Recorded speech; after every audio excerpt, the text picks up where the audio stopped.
We definitely recommend that there are the photos, information about the business owner on the website, and ideally tied into your marketing in other places, like on Instagram specifically. If by showing your face, by telling your story, you have the opportunity to start to form a connection with a potential client before they even inquire with you.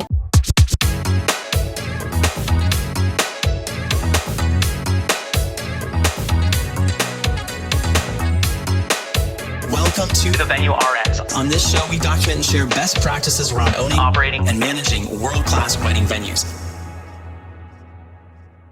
All right, everyone, we have an exciting episode for you today on the show. We have a show for you where we're going to be talking about ads and leads and all of the important things that you know that you need for your business to stay alive, because sales, of course, is the lifeblood of any business. And so I have two people here today who are excellent at the driving force behind a lot of those sales. And, you know, we're talking about leads, we're talking about marketing and all of that. And so I just want to welcome to the show Whitney and Daniela from Wedding Industry Ads. Thank you so much for being here today.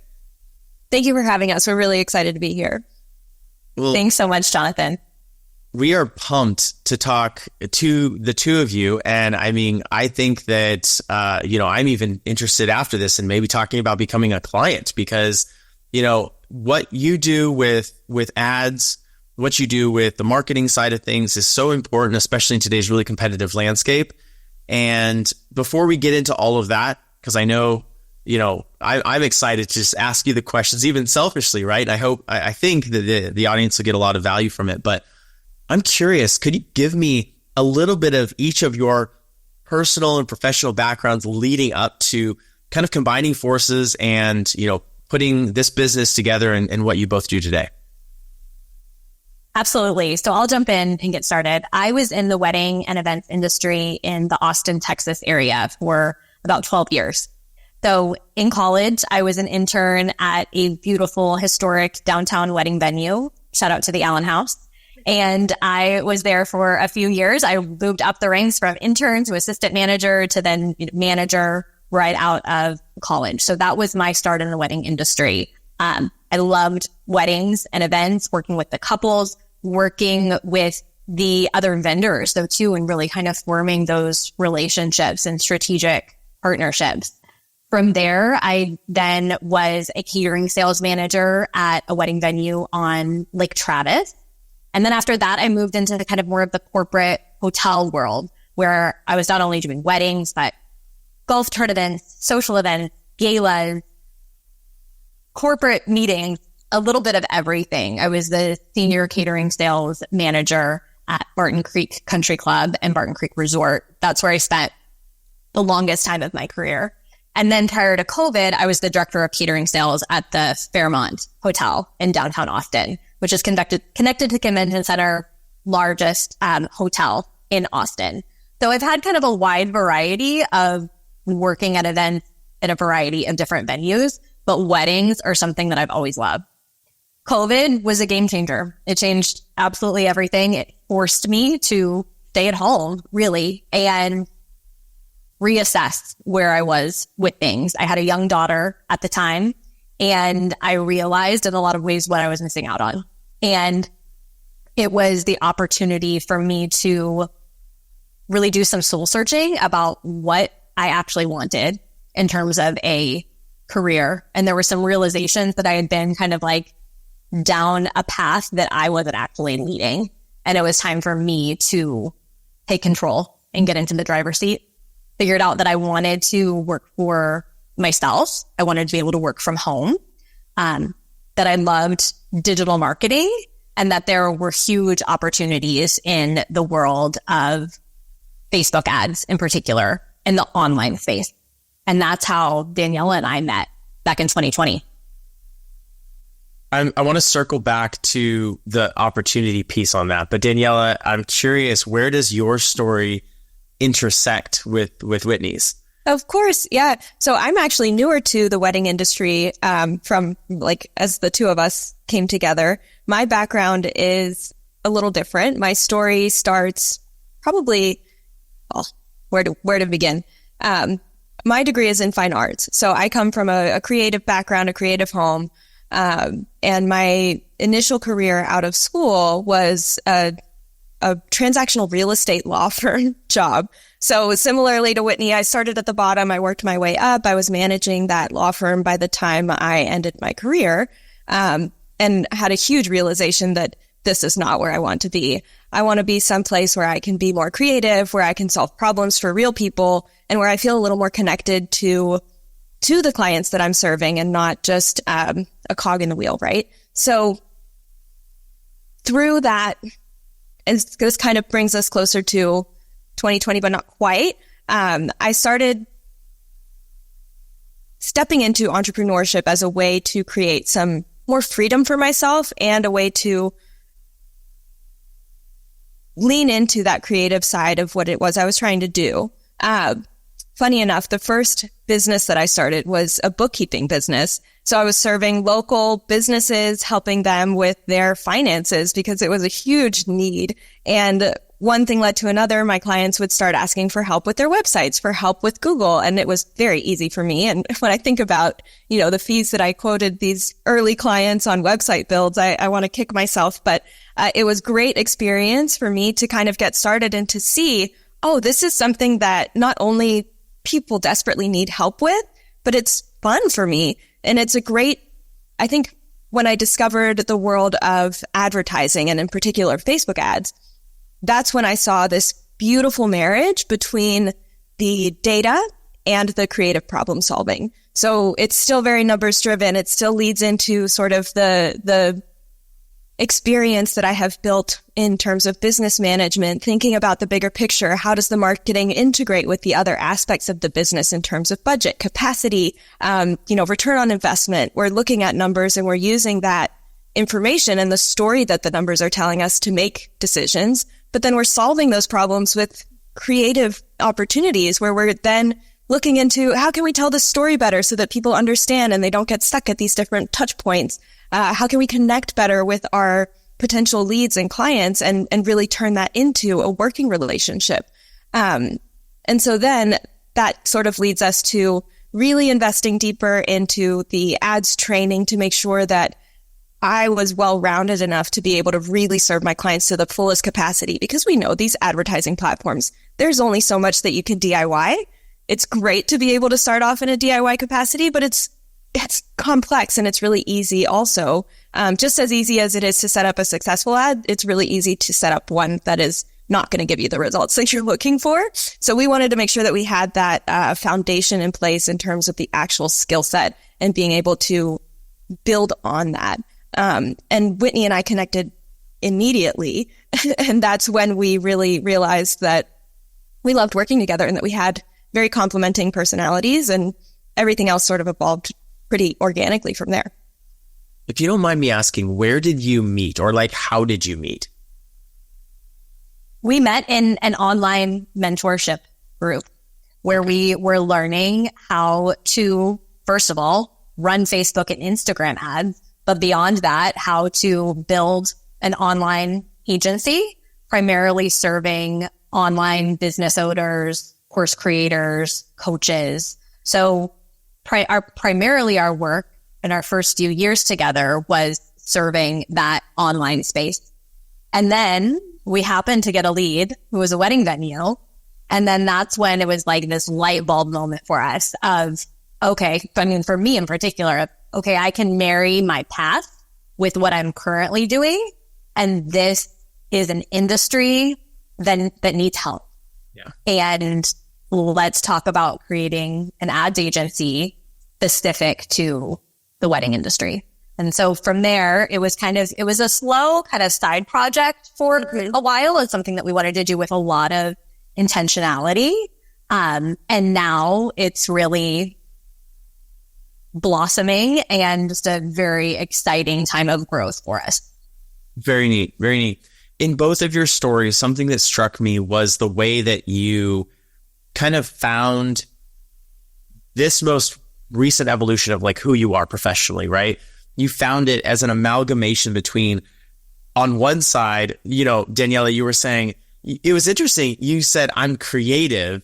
You said, art, you said a couple of words, and then you said bookkeeping, and you said real estate law, and you said some things that I was like, that's kind of like the antithesis of that art. But you're totally right. The advertising, bringing in the numbers, the analytics, like that side, that sounds like it was a little bit of a foundation and a structure with the art side. I mean, it just seems like a perfect marriage. And Whitney, same thing. I mean, you're an entrepreneur, but you have all of this industry specific experience and skill. And so I love it. I mean, that's such a good backdrop to build off of and kind of set the stage for what we're going to talk about today. So let's dive right in. Who do you work with? Like, who's your ideal client? Who can you serve the best? Sure. So we help wedding venues and wedding vendors with advertising, specifically on Google and on Meta. So oftentimes when I first say that, people in the wedding industry don't even know exactly what I mean. They'll say, okay, so do you do SEO and social media management? And the answer is no, it's not that. It's not organic. It is paid. So on Google, that means Google ad campaigns that are set up with the keywords that are going to get your business to show up on the first page of the search results. So it's the kind of paid alternative to SEO. Not saying that SEO is not important. We would never advise somebody not to focus on their SEO. But the types of keywords that, you can rank for in SEO are going to be different than the types of keywords that you'd be able to rank for in paid. And especially if you are a newer business, or even if you're an established business, but you have a new website, that SEO piece can take time. And the Google ads can be a shortcut to showing up on the front page of the results, essentially. And on Meta, what the paid ads mean are sponsored posts on both Facebook and Instagram that are going to show you in the newsfeed and the stories of your ideal clients, whether those be cold people who have absolutely never heard of you before, or people who are already following you, who have visited your website, who have maybe engaged with you on those platforms that you're retargeting. That's awesome. Before we get deeper into this, how do the two of you split the work that you do? Like, Whitney, are you more focused on Google and Daniela's more on Meta? Is it both on both, and one's more of an operator and one's more of a visionary CEO? Like, kind of let me know about your positions a little bit more within wedding industry ads. It's a great question. And I think it's something that we're still navigating in a lot of ways, what that even means or looks like to us. We both bring our own sort of special pieces to the table. And I think that what's been really cool about growing this business together is that we get to have those conversations and split that workload. But it's also, we're really trying to stay in the driver's seat of being the business owners and really empowering our team to then be able to execute on delivering the service to the clients. So one of the things that I think we are really trying to keep in mind as we're building this business is how can we ensure that the business is going to serve us just as much as it serves our clients. I think, but to speak to what it is that you asked specifically, I know Whitney's strength is very much in the ad strategy on Meta. She is truly an expert on that platform, and has, so it's, I guess for context, coming from the coaching space, the online coaching space and online service provider space, those funnels and those advertising strategies are extremely complex and extremely advanced. And so moving from that into lead generation for local businesses, for wedding industry businesses, is much more direct. And we have found much more rewarding and much more fulfilling because those clients that we're serving are so passionate about being part of the story that the couples are building for their special day. So that's part of why we really love doing this work. I would say, and Whitney, correct me if I'm wrong, but my role in this is, I think, more of the behind the scenes infrastructure, the bigger picture vision, whereas Whitney's strength is really in the client relationships and in making sure that, they're getting excellent service from us. Awesome. Okay, cool. That's super helpful because I'll try to angle the questions appropriately. Of course. And I know you'll jump in as appropriate, but one thing I want to highlight before we dive in, because I'd love to start with Google and then kind of shift over to Meta and then maybe wrap up. And so if you're listening or watching, like, you're going to want to listen to both of these things. We'll try to get through it, ask the most poignant questions possible so you can get the most value out as possible. But when I think about marketing, one of the things that I have seen in this industry and just from doing this podcast is, and even from running the 6 venues that we run across the country at this point, is there is no silver bullet.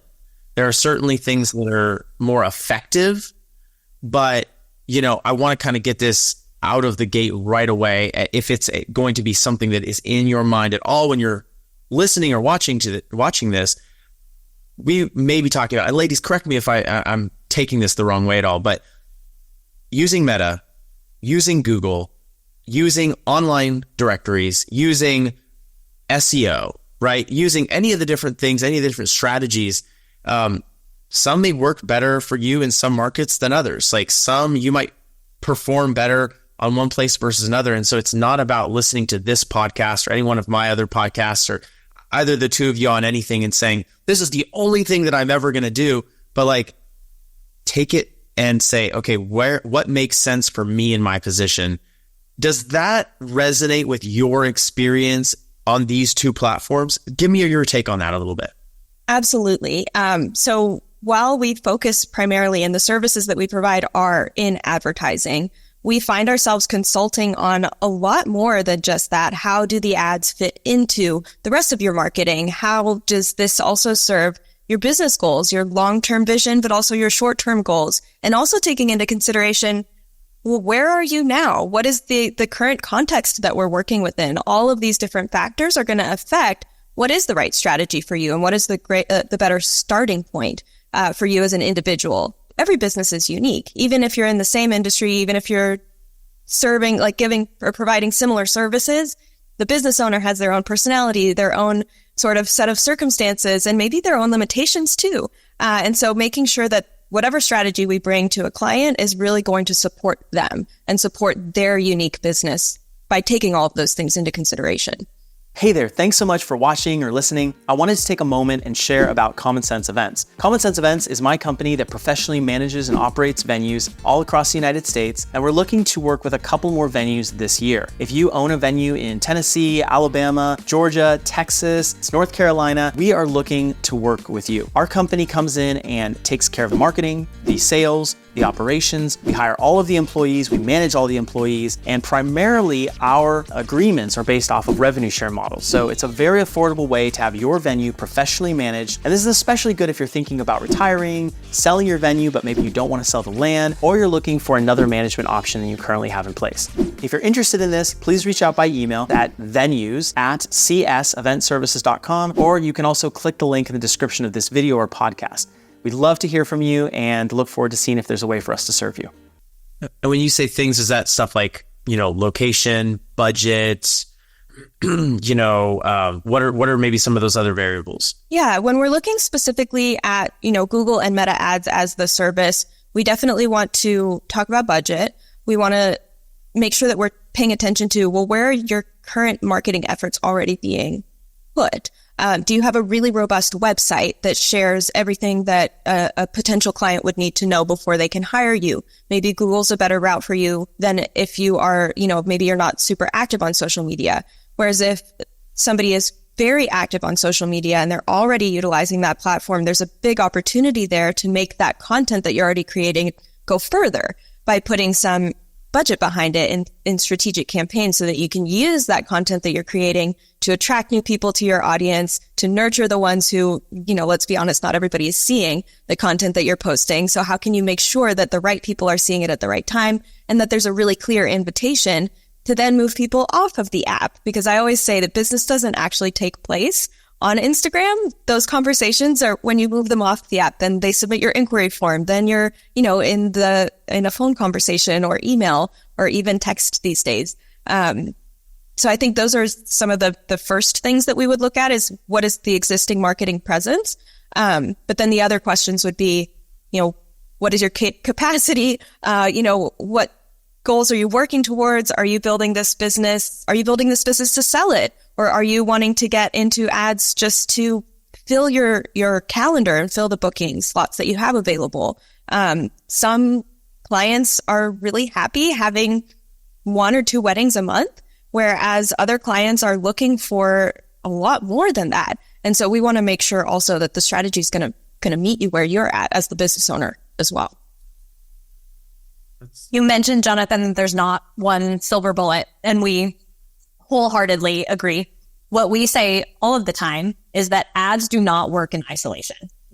Ads are not going to work for you if you do not have a place where you can convert those people, right? Ads aren't going to work if you're sending them to a website that is not converting.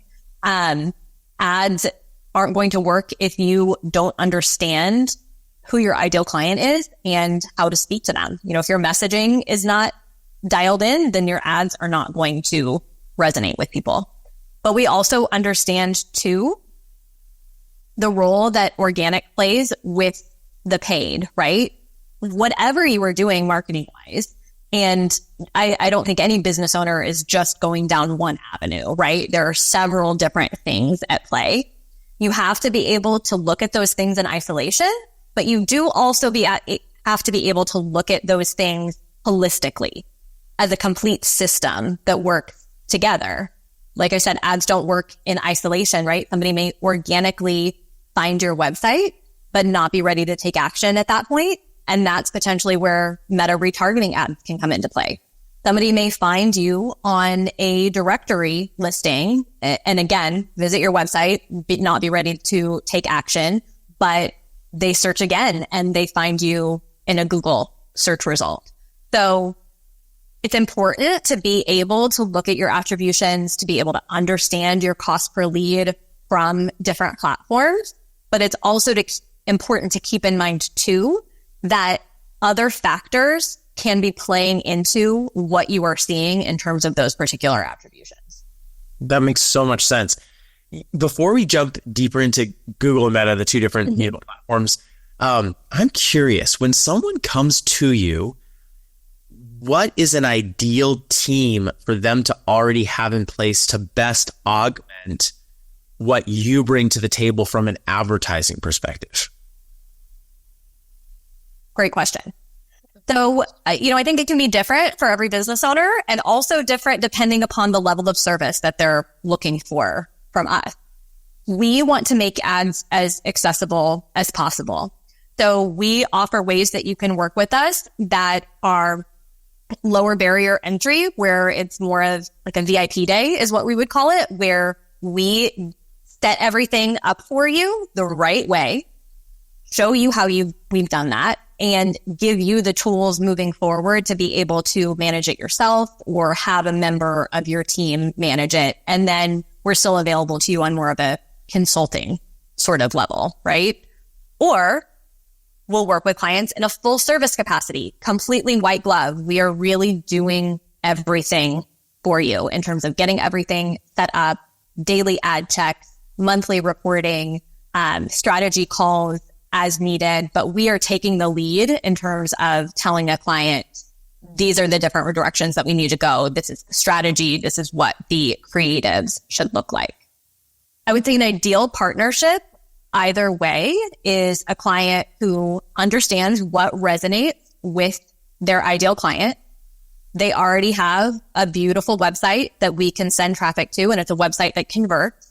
And they already have at least some sort of content that we can pull from to be able to curate their system of ads on Meta. And sometimes there are different pieces that will need work. And it's at that point that we may refer a client to a website designer and say, hey, you really are going to need to start here first before you're going to see results from paid ads. Or it could be, these are the ideas in terms of the type of ads content that is going to convert. you need to, lean on a social media manager to help you create these pieces, or you need to reach out to the videographers that work at your venue frequently and have them help you produce some video content that can be turned into ads. So I don't know that it's necessarily a matter of them having like the exact right team in place, but there are certain assets that are going to be necessary in order to see success with ads. And so we'll help them determine what those things are. But they will have to take the bull by the horns in some regards in terms of what they help bring to the table with those assets. Daniela, go ahead. There's one other piece that I would say is important, and it's having some sort of process that is defined with what you're going to do with those leads once you have them.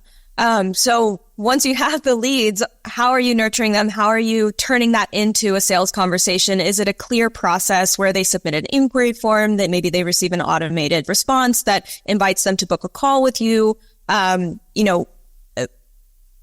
Referral traffic is very different from cold page traffic.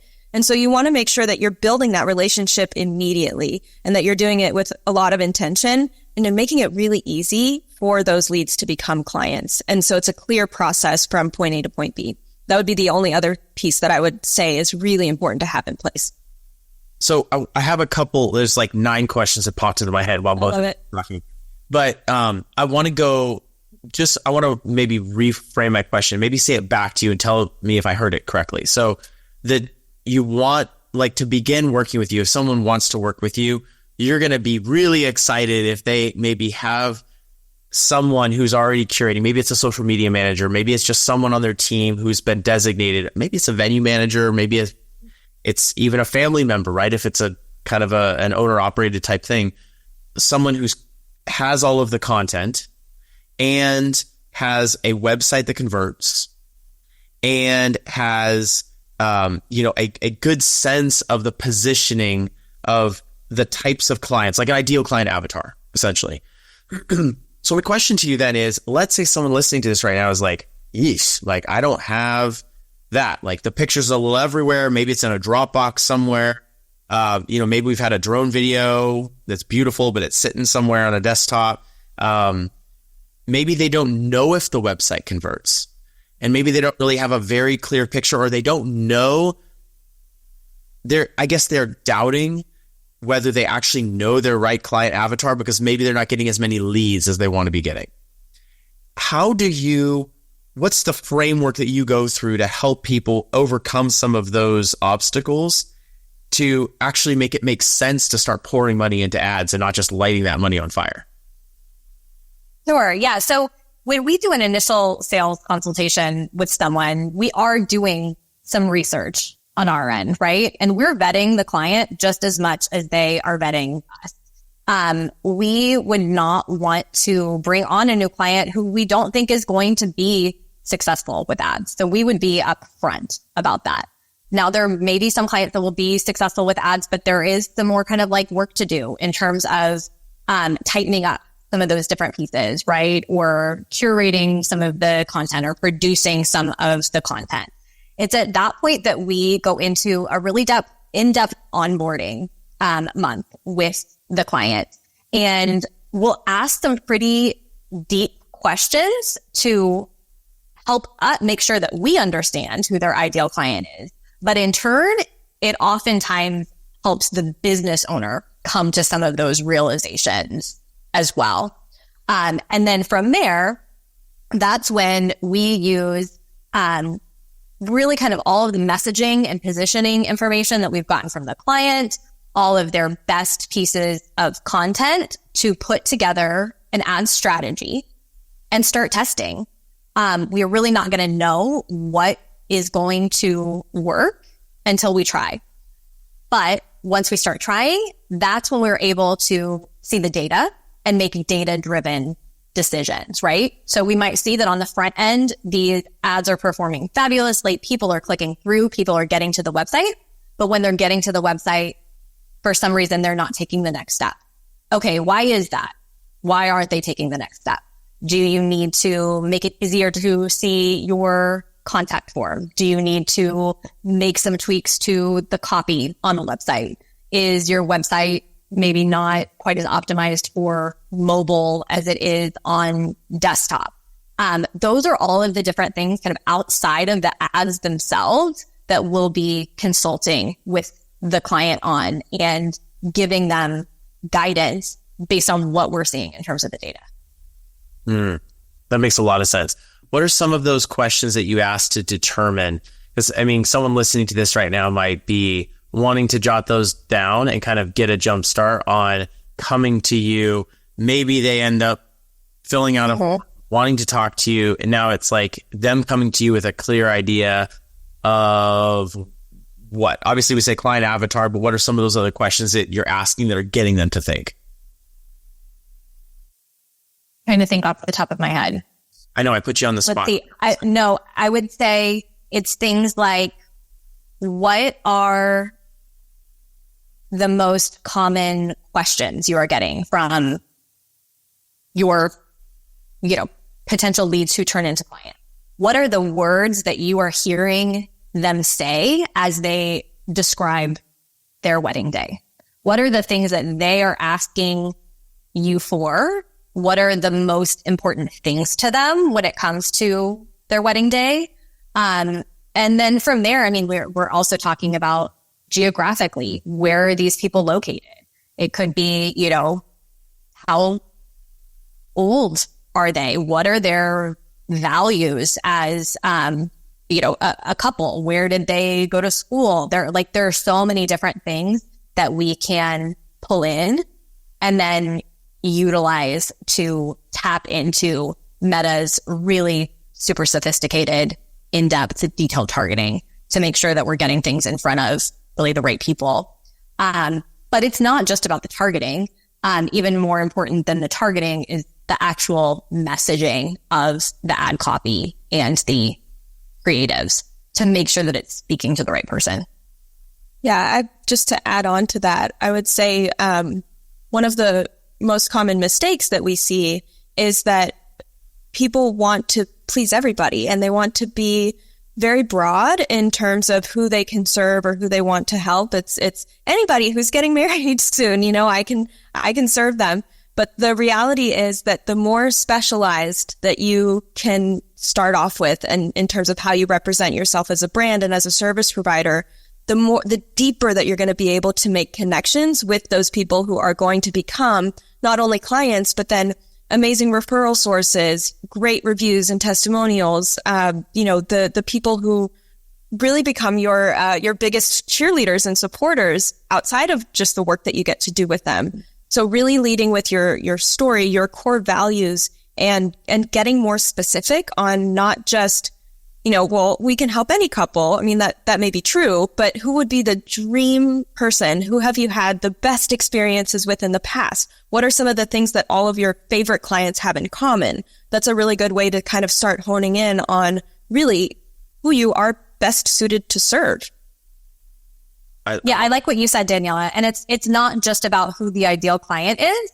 It is about who are you as a business owner and a service provider, and what sets you apart from the other people in this industry who are also, venue owners. What makes you and your venue different so that we can position you uniquely?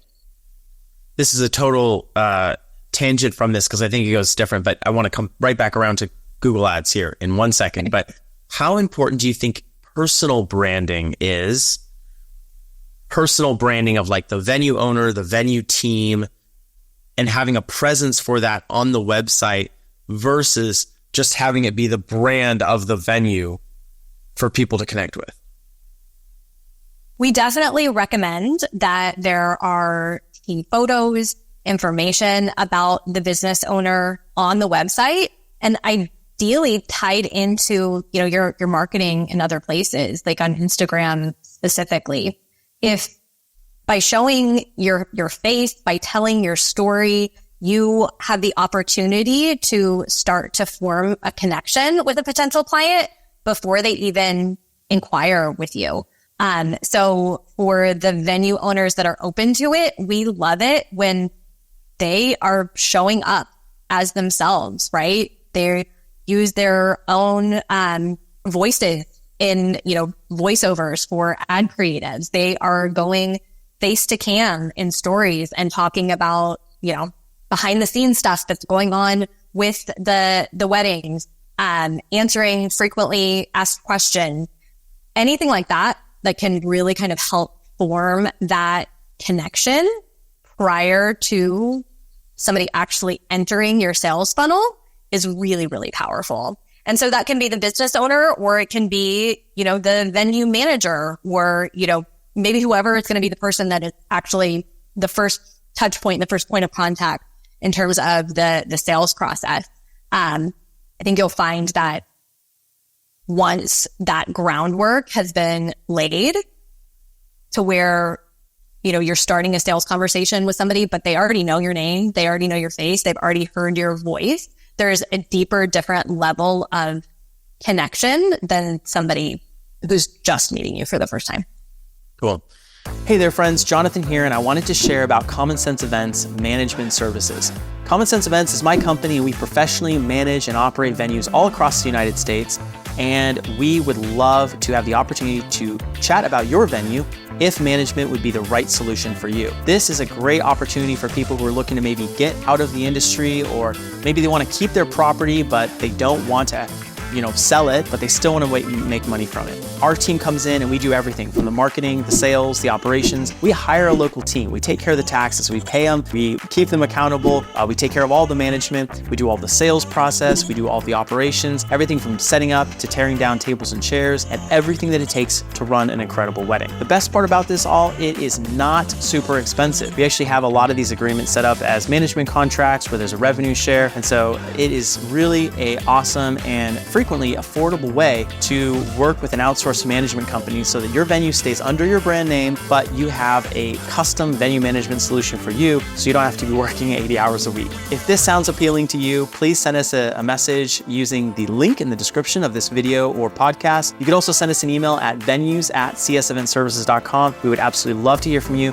and see if there's a way that we could partner with you and serve you. Let's talk Google Ads. So I'm curious, what are some common terms that are maybe industry slang that you might throw around, maybe CTR or stuff like that, right? And what do they mean?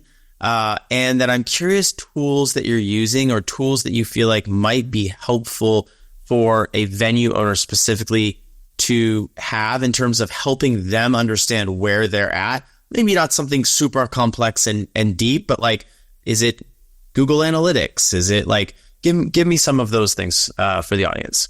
It's a great question. I would say a lot of times these metrics and these kind of KPIs that we're talking about, key performance indicators that we're talking about, it's about data, and it does get granular and it does get kind of jargony, right, for the industry.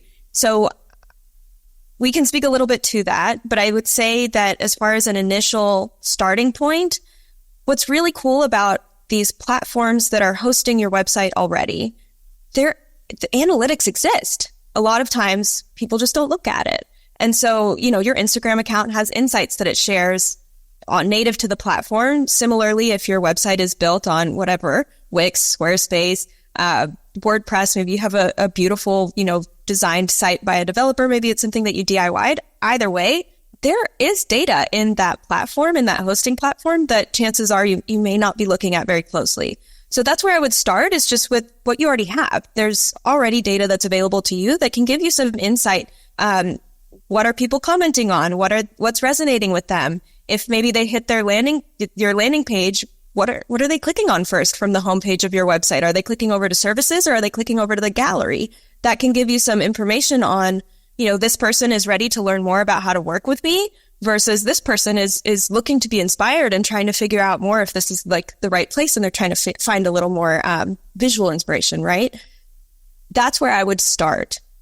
Beyond that, Google Analytics is a really powerful platform that can break down that information even further. And then as we start getting into more of an ad strategy, that's where things like attributions, traffic sources can really start coming into play. And you as the business owner can then decide, well, we're seeing that most of the traffic that's actually coming through Google search is then they're more likely to become clients than the leads that we're generating on Meta, maybe, or maybe it's the opposite. And so that can really, a lot of the data that you're getting as you start doing the work can inform where to put your efforts next. Are there any, and before Whitney, you jump in, are there any metrics that maybe some of these platforms give you that can, I don't want to say be ignored, but kind of like they might be vanity metrics? Yes. Make a difference? Especially on Meta, I would say that there's a lot of vanity metrics. Number of followers would be one of them. How many likes you're getting on your post, I would say is a lot less indicative of somebody potentially becoming a lead or client compared to if somebody is sharing your post with somebody else or saving your post. And so those little distinctions, I think people think more followers will lead to more business, and that's definitely not the case.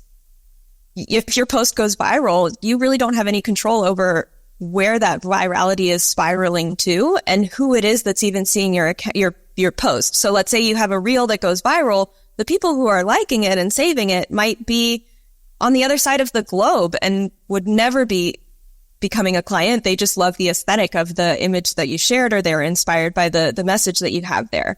Whereas if, you have a really highly targeted traffic campaign that's sending that same piece of content to your demographic in your area, that's resulting in landing page views that then turn into inquiries, maybe you only get a handful of likes on that post. It doesn't have the same visibility as the one that went viral, but you're actually getting the result and the outcome that you're looking for that's going to help grow your business. So the most important metrics that we look at inside those platforms are click-through rate. That's usually the most indicative of, is this ad resonating with someone? Does it make them want to learn more? So we're looking at that. Sorry for interrupting. What is click-through rate? What does that refer to? Mm-hmm.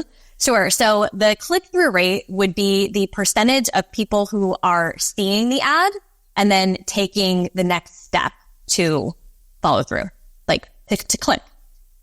So we like to see that usually at least at 1% or higher. So that 1% of the people who are viewing your ad are clicking through and taking that next step.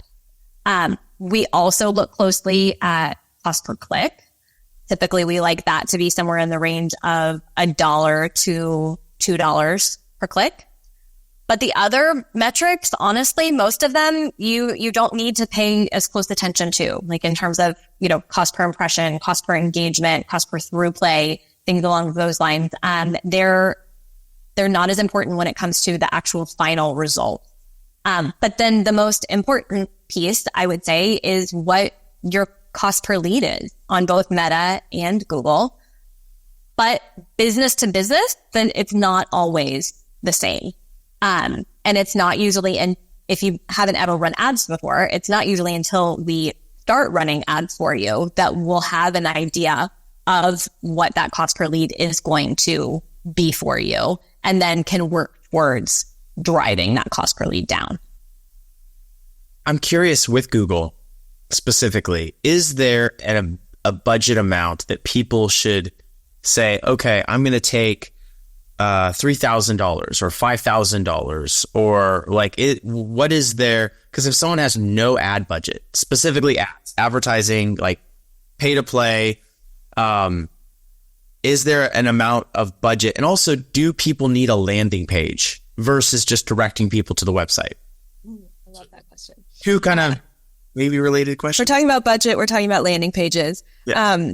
So I think that having a strong website is important, right? It's like the building that your business lives in the online space. So it is really important to have something that people can navigate and kind of get to know you. It's this living and breathing portfolio of the work that you do. Now, when it comes to paid traffic and ads traffic specifically, having a dedicated landing page to receive that traffic is something that we recommend. Because a lot of the time when somebody visits your website for the first time, they will click around and they might get lost. They might click over to your Instagram account and then start scrolling. And then the next thing you know, they have no idea how they got to Instagram, but they're looking at somebody else's account. So having a dedicated landing page is going to help really keep the focus on you, what you do, who you serve, why they should hire you, and then really spelling out what is the process to get started working with you, and having one really clear call to action and one really clear next step. So they're not clicking around, they're not navigating the site, they're not getting lost. They're really focused on where you want them to be. So then to your question about budget, I would say, you don't need thousands of dollars to dedicate to advertising for them to work for you. I would probably not recommend starting with less than $500 a month in terms of an advertising budget on Google, just so that you can give the platform, like you said, pay to play, enough data to be able to optimize, because the platform is going to optimize, the ad campaigns will optimize based on the results that it's seeing. Now, the more money that you have available to put into a budget, the faster that you can receive that data and the more quickly that you can optimize those results. But something else to keep in mind would be, what is your capacity? What would happen to your business if you got 100 new leads tomorrow?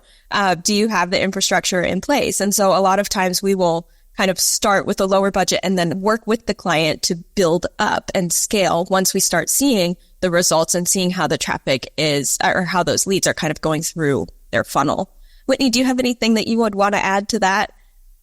So I think I would say that you do not have to have a dedicated landing page in order to be running Google Ads. Google Ads can point people directly to your website and be effective there. But we often see that once we put together a dedicated landing page for a venue, and that's where we send the paid traffic, that converts better than just sending them to your GetOurAll website. In terms of budget, $500, I would say, would be like the bare minimum that you would want to be spending on Google. And that would be just like one campaign, right? So maybe it's one campaign that's focused on weddings. If you're also wanting to advertise for holiday parties, social events, things outside of that would require different keywords or potentially a different page on your website or a different landing page, then those really should be set up as separate campaigns with additional ad spend dedicated towards those. Ideal scenario would be $1,000 or more that you were spending on Google and Meta respectively. Got it. Very cool. Very cool. That makes sense. So one thing that I've kind of heard, and I don't know if it's wedding industry specific, but I just kind of want to like fact check it with the two of you. I've heard that there is some increased AI bot traffic that has been skewing some of the conversion, metrics on some sites. Have you seen that happening? Like, conversions actually going down, but engagement is up because of this? And do you feel like Google ads and Meta ads are like here to stay, or the platform's radically changing? I mean, obviously with the two of you won't change because you're just adapting with the times, but like in terms of the platforms themselves, what are you seeing and how the landscape advertising using these two platforms has changed over the years? Great question. I would say when you start running paid traffic, or paid ads, you're going to see more diverse traffic hitting your site than what you're used to, maybe just from organic or from referrals or from things like that. And inevitably, there will be some leads that come through that are not qualified, and there will be some bots that are opting into your page. There are certain things that you can do as a business owner to help mitigate that. Adding things like the reCAPTCHA form, adding a couple of qualifying questions to your lead capture form can help with sort of reducing the amount of dud leads that might be coming through. And it is definitely something that you would want to monitor. But as far as whether Google and Meta are here to stay, I would say absolutely that they're not going anywhere. These platforms are just getting stronger, more robust, more intelligent. And there are a lot of things about the algorithm and the AI that supports the way that these ads perform that is actually making them a lot better. But yeah, I would definitely not be deterred from running ads because of the possibility of maybe having some bots that opt in through your form, because the balance that you want to strike is that more people who are qualified leads are also coming through your form. I think to your point as well, if we're thinking about conversion rates and really the metrics of success, those will shift a little bit as you start running paid traffic as well. If most of your current traffic that's coming to your site is organic and is warm, then you're going to see a much higher conversion rate because these people already have built a relationship. There's a little bit of trust already there. Even if it's trust by proxy from a referral versus somebody doing a Google search, they're going to want to kind of learn more and find ways to build that relationship and build that trust with you. So when it comes to that metric and the conversion rates, that's where I think it helps to have kind of a more zoomed out or big picture or holistic perspective on it. When Whitney was talking about cost per lead being something that varies from even one venue to the other, something that we like to discuss with the business owner is not just what is a new client or new customer worth to you, but also sometimes it's worth it to spend a little bit more on each lead because they're higher quality and because they will convert. And so it's not so much about, I want as many leads as possible. That's one strategy. That's one approach. And it's a volume based. And that means you're going to get a lot of bad leads in with the good ones. Sometimes it makes sense to hone in on that messaging, hone in on that targeting, really refine those parameters around what a qualified client really truly is for you. And if it means that it costs you a little bit more to acquire that client, that's okay, because you get a great working relationship on the outside. So in terms of the bots conversation, I will say that we are seeing more of that in the online business space from business owners who have broader targeting than we are seeing in the wedding industry space from venues who are targeting very specific geographic locations, right? So it's pretty rare that our ad campaigns for our venues are bringing in bot leads, because oftentimes those are coming from countries outside of the United States. What we see more of when it comes to bots or spam or things like that is once you start running ads, you will start to see more of an influx of emails and messages in Messenger that are those like hackers who are phishing, that are saying, you violated our terms and conditions, you need to click this link, or your Facebook page is about to be shut down. Click this link to make sure that you are compliant. That is what we are usually seeing come through in terms of spam, bots, things like that there's an influx of when you start running paid ads. I'm so glad you touched on that, because I mean, I've definitely seen that a couple of times in some of our accounts, and obviously I've seen online, and I mean, some of them are decent, some of them are like, wait, is this real? Like, they can be very convincing. Don't click the link. Yeah. One of the things that we like to say is look at who it is that's sending that email to you. Look at the email address itself. If it is not a Facebook or Meta email address on the back end, like the domain, the root domain of the email, not in the front part of it, anybody can put whatever they want there.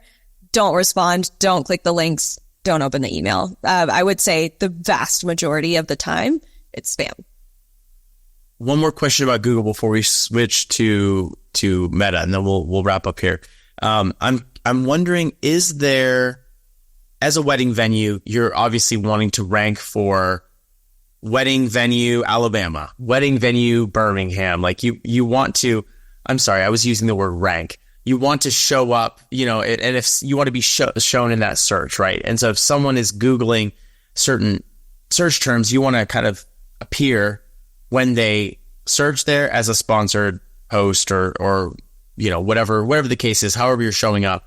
I'm curious, are there some undervalued strategies that are ways maybe you don't want to include such general keywords? Maybe you want to be more super focused. Like, could you kind of bring this all together from a Google Ads perspective? And in doing that, would you be able to share, like, what is your ideal scenario of first, second, third? Like, great landing page, good, we're going to run ads, we're going to test them for 3 weeks, we're going to start converting, we want to see the CTR rise, and then, we're looking to drive 100 leads per week, or like whatever your strategy is. I was just kind of making something up. But could you give a little bit of a flow, and then we'll move on to Meta? Sure. Yes. You want to jump in, Daniela? You can. After you. Okay. Let's see. I'll answer first. I think the part in terms of the kind of like the timeline, I think, of what we like to see. And so, yes, first it's that, we're pretty confident in terms of this landing page or this website where we are going to be sending traffic. That's great. The other piece of it would be, that we, have had the opportunity to really kind of do our research in terms of the keywords and the geography to make sure that the campaign is really built, putting our best foot forward, I would say. When it comes to that campaign keyword research, there's a lot that we're able to do inside of the Google platform to be able to inform that and to tell us what should, in theory, be working well. There are also tools that we can use to kind of do competitor research to see other people, other venues in your area, what they are bidding on in terms of their keywords. And so that all kind of comes into play as well. So I would say those are the pieces to begin with. Then we get started with the ads. We, give them some time to optimize. It is going to kind of take some time, but we start to take a look then and dig in terms of what is working in terms of click-through rate, in terms of cost per lead, how the website is working and converting. And so I would say that that's all probably happening in terms of the timeline of working with us, right? The first couple of weeks are really going to be kind of getting all of our ducks in a row, setting things up for success. Then, around week 3-ish is typically when ads are going to launch and start running on Google. So then weeks 4 and beyond is when we're really kind of digging into that data and optimizing from there. But what we're seeing is different venue owners, different business owners have different goals. Can be spending vastly different amounts on their ad spend monthly. And obviously how much you're spending is going to determine how many leads you have coming in. So for one venue, it may be that they love having, 5 new leads that are coming in from Google a week. For another, it could be, no, we want 100 leads a week. So when we sit down and start working with a venue owner, we're trying to gain an understanding of what success looks like to them, what they can handle in terms of capacity, and what they can do in terms of their investment into the ad spend. And so we'll kind of curate really our own benchmarks dependent upon all of those different things. So it's not the same client to client. Makes sense. Anything you want to add? I was just going to add a little bit about related to the keywords specifically, because I know a lot of venue owners and just business owners in the wedding space are a little bit more aware of SEO than they are of keywords for ads, and they are different. I would say the biggest distinction has to do with intent. So for keywords that are great for SEO, it's more about education. It's more about, what are the different features that are within your venue, and how do we kind of make sure that Google can read this information and know who we are, what we do, and who we're for. And it's a longer game. Keywords that work great for ads really show a lot more intent. So to your point, rather than it being maybe wedding venue in Arlington, we add the word best wedding venue in Arlington. That small shift can show that not only is this person looking, at what's available or what's around, but they want the best one because they're ready to invest. They're ready to book it. They're ready to tour. They're ready to learn more. So those small nuanced shifts that go into the ad keywords can really help us hone in on the people who are ready to take action versus those who are still maybe in the very early research phases. Makes so much sense. So much sense. Shifting to meta, and I mean, obviously, there's no way we can cover all the things, and that's why people should, reach out and have more conversations with the two of you about this if they're interested. But from Meta, as far as I understand, I'm not a Meta expert at all, but there was, in the shift from kind of Facebook to be more Meta, being more of the brand that is being pushed out, there was a shift in terms of the platform, the ads platform. And I know a lot of people were really disappointed and upset and how that changed. Are you seeing that that's still difficult to work with? Has it changed again? How often does the platform change? Give me kind of a little bit of a state of that platform. And obviously it's a massive platform, but how are you utilizing it? How have you seen it change maybe from a couple of years ago to where it's at today? Absolutely. So the Meta ads platform can be tricky, and they like to make lots of updates to the platform, not necessarily in terms of functionality. I mean, sometimes that's the case. But oftentimes it's just, they change up the layout. It's to get to what you want to get to, you have to click into different areas. It's like it can be a completely different visual from when you log in from month to month. And that can be really challenging if you're not somebody who is in the platform daily or in the platform weekly. I think we start to, as ad managers who are in there all the time, kind of become immune to these sort of changes, and we're very used to it. Whereas a business owner who's maybe like DIYing their ads or only in there some of the time, that can be very overwhelming and really sort of challenging. You feel like you're almost having to, in some ways, learn a new platform every time. So that can be time consuming and a little bit tricky. The newer features that I would say that they've been rolling out in more recent years involve more AI. They're really trying to push you to create these sort of like advantage campaigns or use advantage creative, where it essentially lets the Meta ads platform do all of the decision making for you. They're trying to make it very simple for people to advertise, because that makes it easier for Meta to collect advertising revenue. And these advantage campaigns can work well for some types of business owners. What they do not work well for are local venues. You need to be able to have the ability to set specific geographic and demographic targeting, and to be able to utilize custom audiences in terms of exclusions and retargeting. So I would say in some ways it's kind of cool and can be fun for us as ad managers to test different things with these new features that are rolling out. But typically we're doing that for more of our online business owners, e-commerce businesses, things along those lines, not for local wedding venues.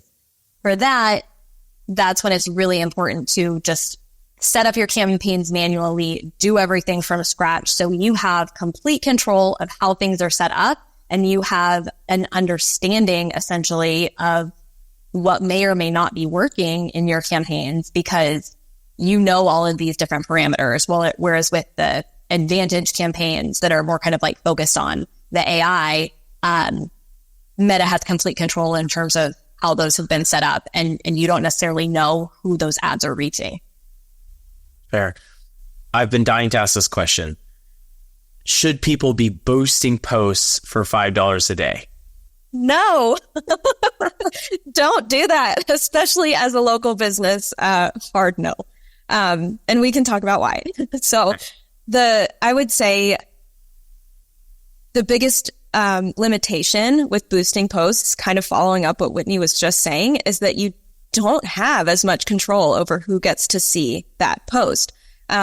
They make it really easy for you to just click boost and spend some money. But it's similar to going viral. The people who are seeing that promoted piece of content might not be great fit clients for you. They might not ever become leads in your business. Whereas when you build out the actual campaign inside of the ads manager in Meta, you have the ability to really hone in on the targeting, to build custom audiences. And I think something that's really important to realize as a business owner, if you're wanting to run ads on Meta, whether you're doing it yourself or you're having somebody else do it for you, there are two things I would say are really important to know so that you can start to really think like a strategist. The first thing is that there are different targeting options available. You can hone in on targeting based on, again, the local demographic, but also, somebody who was recently engaged in the past 6 months. Like, you can get really granular on how you set up the targeting. And then there are also other targeting possibilities where you're building retargeting audiences. So based on people who have already been engaging with your content, people who have visited your website, making sure that you can get back in front of them. The other piece outside of the targeting that I think is really helpful to have some context around is that inside of the Meta platform, there are different types of campaigns. So it's not just that you set up an ad or you don't. There are different types of objectives that you can set connected to each ad that you create. And this is where we can really build some sophisticated full funnel ad strategies where we have specific campaigns that are built for getting in front of new people who have never heard of you before. And then other campaigns that are built specifically for nurturing people who are already within your existing community. And then maybe there's a bottom of funnel campaign that's really driving those people who have been engaging with you the most to take the next step, to submit an inquiry form, to book a tour, to kind of get on the phone with you and start that conversation that leads to a sale. So if you can understand that there are different targeting objectives, there are different campaign objectives, and then there are different targeting options, and how can you leverage each of those to really meet your goals? That's where I think the ad strategy can just become a lot more complex, but also a lot more effective. That's what you lose when you boost a post. You don't get access to any of that. Yeah. I have another question that is, I don't know, might come off ignorant, but what is your take on Facebook being a place, Facebook specifically, being a place where, I think you know where I'm going with this, where the target audience for people who are in that age range of getting married are living? Like, do people have Facebook accounts who are between the ages of 20 to 26, 28, something in that range? Is this where the younger generation is, or are they just on like TikTok and some have Instagram? Like, what are you seeing in terms of the realistic engagement? Are brides on Facebook doing wedding planning? Great question. So yes, they are. It may not be that everyone kind of in Gen Z is, but we have to keep in mind that brides, grooms, they don't plan their weddings in isolation. There are other influencers, right? Family members, parents, things like that, who are getting on Facebook daily. So that's kind of where that comes into play. But yes, we do hear from our clients all the time. Our couples are not on Facebook. They are on Instagram. We don't even want to pay for the ads to run on Facebook. We only want to run them on Instagram. And inside of the Meta Ads Manager, we can set it up so that the ads only run on Instagram and don't run on Facebook. But what we find when we do that is that the results are more expensive. So we find that it is best to let Meta use the algorithm to determine who is going to see the ads in what placements on which platform, meaning Facebook or Instagram, and to run on both, and that you're going to see better results that way. So to your point, yes, not all Gen Zers are on Facebook or opening up their Facebook daily, but some are. And not all couples getting married are Gen Z either. There are still millennials that are getting married. There are people who are getting married for a second time and then there are also parents who are part of the wedding planning process as well. That makes sense. I'm curious, does the ad copy then change to maybe be a little bit more general, because you're not saying, hey, couple, or hey, bride and groom? It could be the mom, or it could be the dad or Aunt Sally, right? Who's looking at the ad, who's going to send it over, screenshot it, send it over in a message and say, hey, have you heard of this venue? You know, like, are you seeing some of that, or does the ad copy still need to be positioned towards the couple? So I would say that for conversion ads, for traffic ads, we are still going to write that copy to be speaking directly to the couple. And I think somebody who is looking at an ad on behalf of a couple, they understand that, right? It still can resonate. But a lot of the ads, especially kind of these like nurture ads that we will talk about, it's not necessarily about speaking directly to the ideal client with conversion copy. It's more about taking the best pieces of organic content that a venue has and turning them into an evergreen system, so that you're not having to feel like you have to focus so much time and energy on showing up organically daily, you know, with fresh posts every day. You know that you have a system of some of your best posts that can run for months, years at a time, but constantly be reaching new people, because there are always going to be new people that are reaching your website, whether it be from Google Ads or organically, because new people are getting engaged or starting their wedding planning every day.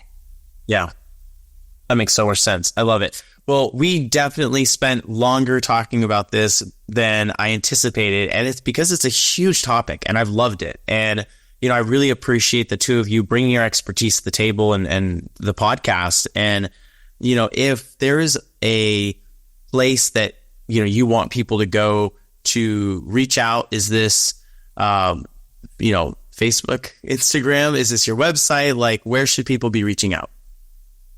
Instagram is probably the best place for people to start.